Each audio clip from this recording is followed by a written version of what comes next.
Okay, I'm back at home. This is a day after I caught all of those delicious looking panfish. Here's my this is my filleting station, but I wanted to spare you that that savagery, so I decided to, you know, do that off camera. And by the way, my filleting skills are actually getting better as far as boneless filleting. So what I did actually, the rock bass, and I think it was the big bluegill, and the red breast sunfish, those still are like bone in, like almost whole fish fillets, minus the head, that I think I'm gonna do some kind of tasting thing with later. But that leaves us with all the pumpkin seed, which I did more or less boneless fillets. There might be a bone or two. And I wanted to do something different this time. So I don't know if you know what this thing is, but that is a dehydrator. And my plan for these boneless bluegill fillets is to make some fish jerky, some bluegill jerky. So I'm gonna just put the chesty on and get this process started. And oh, and you might be wondering why we're gonna do this outside. Two reasons. First reason is my kitchen is kind of an embarrassing mess right now, and I don't want you to see that. Second of all, I don't want my entire house smelling like fish, because the second this machine gets going, that's what's going to happen. But I mean, we do have some critters around here, like raccoons, skunks, possums, that will probably also have an interest in outdoor dehydrated fish. So at some point I'm probably gonna have to take it inside, but during the daytime I think we'll be all right. So anyway, let's get this process started. All right, so here's the plan. Here is my big bag of boneless pumpkin seed fillets. It's actually quite a bit of meat. I'd say that's maybe 1.5 pounds, 2 pounds. No, probably more like 1.5 pounds. I feel like I'm talking about a full fish. I always have to mention the weight for some reason. Anyway, so what we're gonna do, first of all, I'm just gonna pour out a little of this excess liquid that has accumulated in here. Right there, why not? Attract more critters. Now, you guys might know, as far as marinating fish, some people say to get some milk involved to take away some of that fishiness. But first of all, I don't mind the fishiness. Second of all, I'm not sure how the milk would affect it when you're going to dehydrate it. So forget about the milk. I have this stuff. This is one of my favorite hot sauces from Volcanic Peppers. It's a spicy ponzu sauce. Their first iteration was a lot spicier. It does use ghost peppers, but it's not like crazy hot. But I think that this will be a great flavor for jerky, and there's not much left, so but I think it's enough to you know, impart some flavor. So we're gonna put this in here, all of it. Just gonna use it all up. Get in there. I mean, it smells like jerky. The sauce, that is, like teriyaki, or, well, ponzu, I guess. All right, that's about as good as we're gonna get. Then, hey, you always got these soy sauce packets lying around from delivery. You can never seem to use them up, so we're gonna put some extra soy sauce in here. I figured 2 packets is okay because the ponzu also has soy sauce in it. And, you know, salty jerky is always good. This will be plenty salty.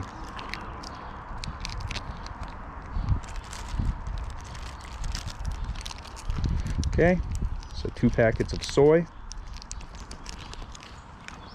And then, since it's salty enough, now we have this organic no salt seasoning, a blend of 21 organic spices and ingredients from around the world to go into this sensational no salt seasoning. It's definitely got garlic in it. I've had it on numerous things, but anyway, just kind of get some of this in there. That's probably good. I don't want to overdo it. Now we're gonna seal our bag up again, make sure flavor makes its way around. So I'll keep kind of massaging this flavor into these fillets. And of course, we're actually not going to start dehydrating yet because I want it to really kind of have time to marinate. So I'm going to give it, you know, a few more hours in the fridge. And the next step would be kind of blotting all the extra moisture off of these guys and getting them on the dehydrator. After that, it's really just a waiting game. I think they say 12 hours or so. So cool. We'll see you when these guys are rocking and ready to go. Okay, so it's been about 4 or 5 hours. The fish is marinated and should be ready to go. Slight location change here. We're now on my back deck. I figured if we're gonna do this outside and there's a chance of raccoons or whoever coming and stealing my meat, it's a lot less likely up here, although there's trees, so I'm sure they could still figure it out. But anyway, I'm starting to think this might not actually smell so bad in my house, so if I need to bring it in tonight, I can. But that's neither here nor there. Let me show you what we're gonna do. All right, so there's our fish. Very appetizing looking, I know. I blotted out all of the excess moisture. That's from a Japanese maple tree. That's also neither here nor there. And there's my cat. He's here. Okay, so this is the dehydrator. As you can see, I took a couple of the racks out of it. You don't need to use all the racks at once, and we don't need it with this amount of meat anyway. If for no other reason that would be more cleaning that we don't want to do. But you do need at least 3 so that this thing can operate freely. So anyway, we're probably only going to use 1 or 2 racks here, but of course you gotta take this top off. It's all pretty self-explanatory. You just kind of lay your meat out. You lay your meat out on the racks. What I saw online about dehydrating fish is that you want your fish to be no more than like a 1/4 inch thick, but with these, you know, small panfish, I really don't think we have to worry about that. So let's do it. Let's assume we're going to use 2 racks here. So there's some bigger pieces, some smaller pieces, some full fillets, some not so full fillets. Maybe we'll do the bigger pieces on top and the smaller pieces underneath them. I don't think it really matters because it's supposed to, you know, distribute the dehydration evenly. Okay, put that to the side. Now our little bitelins. That's what we call them. Oh, another big guy. It's okay. Some hair. It's okay. I did keep the skin on. We'll see what happens with that in the dehydration process.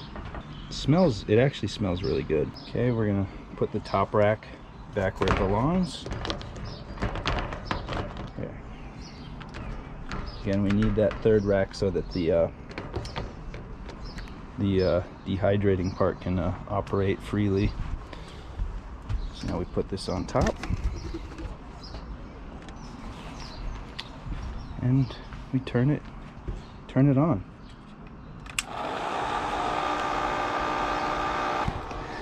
And 12 hours later, at least 12 hours later, we should have some good, safe, dehydrated fish. Because the last thing I want right now is a parasite in my belly. But I did look it up. As long as we got salt involved, as long as, you know, it dehydrates at a certain temperature, which I believe will be the temperature that this thing defaults to, you shouldn't have to worry about anything like that. So I guess that's it for now, and the next time you see me, we're gonna see the finished product and we're gonna taste it. Okay, good luck, Brendan. Okay, it's 4:30 in the morning.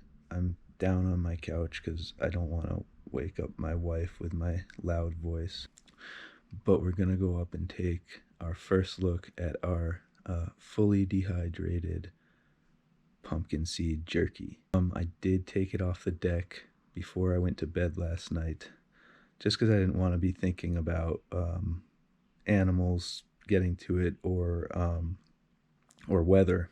But anyway, so I'm gonna go up. I'm not gonna say anything. I'm just gonna give you a look, and then I'm gonna put it all into a plastic bag and put it in my fridge. I am going to store it in the fridge even though it's dehydrated. So yeah, all right, let's go take a look.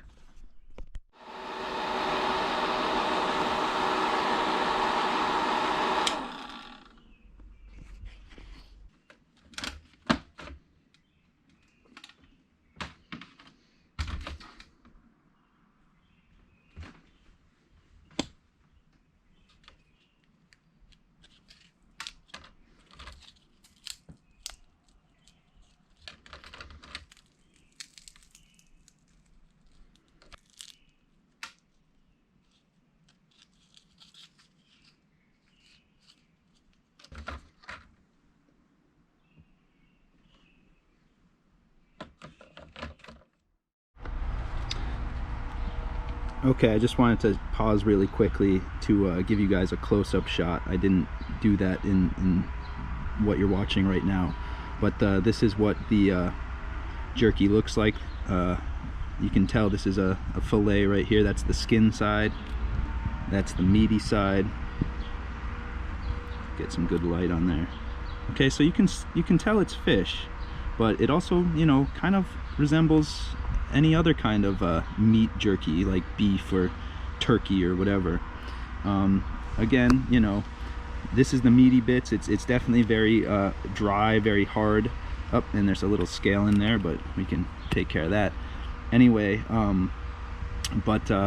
It's tasty. It's really tasty, and once you start chewing it up, it gets, you know, plenty moist, and you know, retains that flavor. So very cool, very cool. And I've got quite a bit of it, so this will be a good snack for a while. Back to me again. Okay, it's about 8 hours later from the last time I saw you. Here's our bag of jerky, of pumpkin seed jerky that's been in the fridge.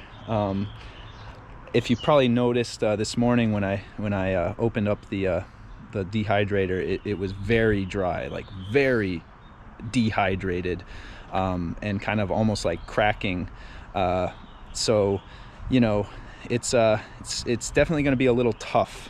I took this one piece and I put it in the microwave for about 15 seconds just to kind of soften it up a little bit. But you know, it's I'm not going to beat myself up about it for a few reasons. First of all, there is jerky that's like this tough. You usually, you know, see it in like a general store or something, like in a jar by the counter.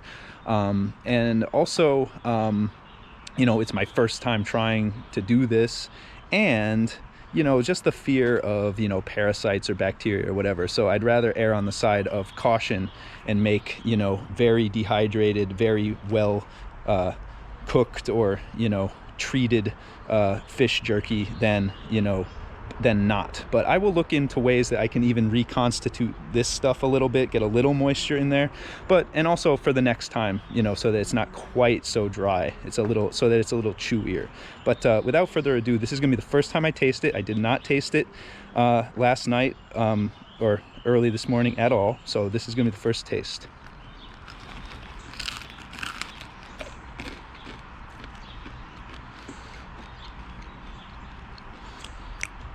I mean, it's pretty dry, but, you know, work your saliva into it a little bit and it's just fine. It's a little fishy, but I don't mind it that way at all. I'd like to be reminded that this is fish. I can feel, I can sense the spiciness from the hot sauce. Kind of that kind of teriyaki, or in this case ponzu flavor, really comes through. It's salty, it's spicy. It's aromatic, and there's some sweetness, I think, just from the fish itself. If you notice, I did include the skin, even on parts where there's not any meat behind it. I figured that would impart some more flavor, maybe some more nutrients too. Let me take another bite here.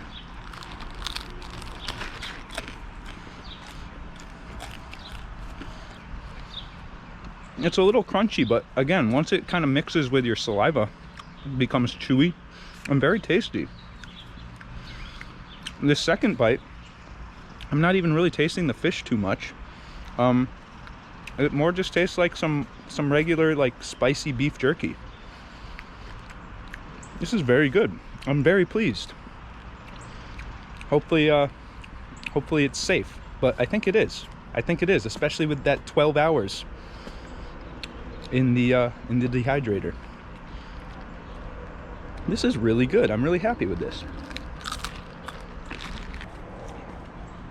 All right, so I'll look into ways of, you know, making it a little bit moister, but for a first effort, I'm really happy with it, and I would definitely do this again. I think I mentioned earlier, it's kind of good that we were using sunfish here, pumpkin seed, because it doesn't have a lot of fat content. When the fish has a lot of fat content, that's where you might run into problems getting it like fully dehydrated and you know, getting any nasty things out of it. But I think we're safe. I think we're good, and this is really delicious. I wish you could try it. But anyway, I hope you like this one. I'll definitely be making more fish jerky in the future, and right now is where I ask you to please smash that subscribe button. And as always, guys, fish like there's no tomorrow. Peace. Just dropped my jerky.